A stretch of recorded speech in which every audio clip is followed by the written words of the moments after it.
श्री सीताराम चंद्राभ्याम नमः। उत्तरकांड 89वां सर्ग। बुद्ध और इलाका समागम तथा पुरुरवा की उत्पत्ति।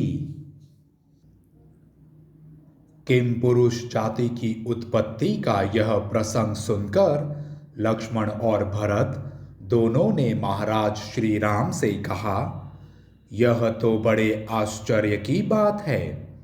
तदंतर महायशस्वी धर्मात्मा श्री राम ने प्रजापति करदम के पुत्र इल की इस कथा को फिर इस प्रकार कहना आरंभ किया। वे सब किन्नरियां पर्वत के किनारे चली गईं। यह देख मुनि श्रेष्ठ बुद्ध ने उस रूपवती स्त्री से हंसते हुए से कहा, सुमुखी, मैं सोम देवता का परम प्रिय पुत्र हूँ। वरारोहे, मुझे अनुराग और स्नेह भरी दृष्टि से देखकर अपनाओ। स्वजनों से रहित उस सूने स्थान में बुद्ध की यह बात सुनकर इला उन परम सुंदर महातेजस्वी बुद्ध से इस प्रकार बोली, सौम्य सोम कुमार, मैं अपनी इच्छा के अनुसार विचरने वाली हूँ, किंतु इस समय आपकी आज्ञा के अधीन हो रही हूँ। अतः मुझे उचित सेवा के लिए आदेश दीजिए और जैसी आपकी इच्छा हो वैसा कीजिए। इला का यह अद्भुत वचन सुनकर कामासक्त सोमपुत्र को बड़ा हर्ष हुआ। वे उसके साथ रमण करने लगे। मनोहर मुख वाले इला के साथ अतिशय रमण करने वाले कामासक्त बुद्ध का वैशाख मास एक क्षण के समान बीत गया। एक मास पूर्ण होने पर पूर्ण चंद्रमा के समान मनोहर मुख वाले प्रजापति पुत्र श्रीमान इल अपनी शैया पर जाग उठे।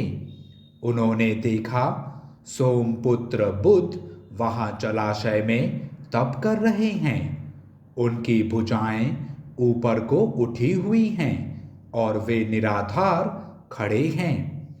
उस समय राजा ने बुद्ध से पूछा, भगवन, मैं अपने सेवकों के साथ दुर्गम पर्वत पर आ गया था, परंतु यहाँ मुझे अपनी वह सेना नहीं दिखाई देती है। पता नहीं वे मेरे सैनिक कहाँ चले गए। राजर्षि इल की स्त्रीत्व प्राप्ति विषयक स्मृति नष्ट हो गई थी। उनकी बात सुनकर बुद्ध उत्तम वाणी द्वारा उन्हें सांत्वना देते हुए यह शुभ वचन बोले, राजन, आपके सारे सेवक ओलों की भारी वर्षा से मारे गए। आप भी आंधी पानी के भय से पीड़ित हो इस आश्रम में आकर सो गए थे। वीर, अब आप धैर्य धारण करें, आपका कल्याण हो। आप निर्भय और निश्चिंत होकर फल मूल का आहार करते हुए यहाँ सुखपूर्वक निवास कीजिए। बुद्ध के इस वचन से परम बुद्धिमान राजा इल को बड़ा आश्वासन मिला, परंतु अपने सेवकों के नष्ट होने से वे बहुत दुखी थे। इसलिए उनसे इस प्रकार बोले, ब्राह्मण, मैं सेवकों से रहित हो जाने पर भी राज्य का परित्याग नहीं करूंगा। अब क्षण भर भी मुझसे यहाँ नहीं रहा जाएगा, अतः मुझे जाने की आज्ञा दीजिए। ब्राह्मण, मेरे धर्मपरायण ज्येष्ठ पुत्र बड़े यशस्वी हैं। उनका नाम शशबिंदु है। जब मैं वहां जाकर उनका अभिषेक करूंगा तभी वे मेरा राज्य ग्रहण करेंगे।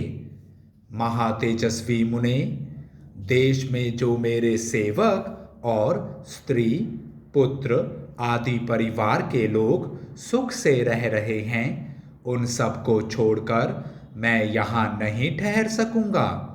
अतः मुझसे ऐसा कोई अशुभ बात आप न कहें, जिससे स्वजनों से बिछुड़कर मुझे यहाँ दुखपूर्वक रहने के लिए विवश होना पड़े।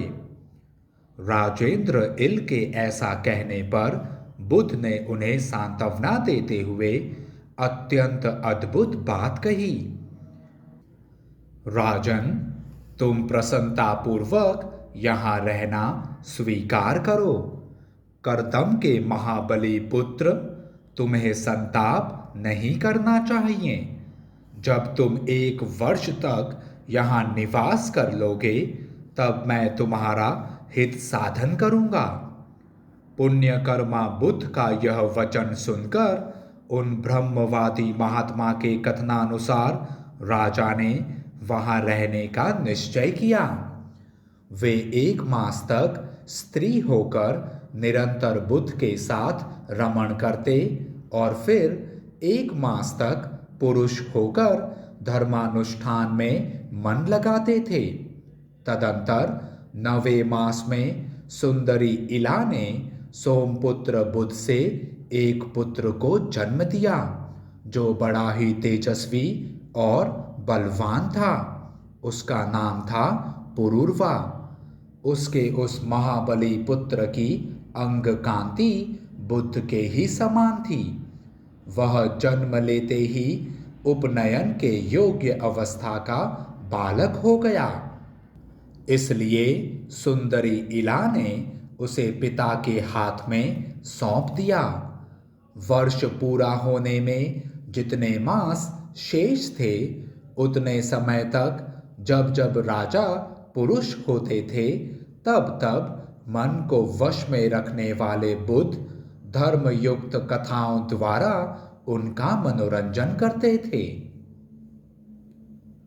इस प्रकार श्री वाल्मीकि निर्मित आर्ष रामायण आदि काव्य के उत्तर कांड में 89वां सर्ग पूरा हुआ। जय श्री राम।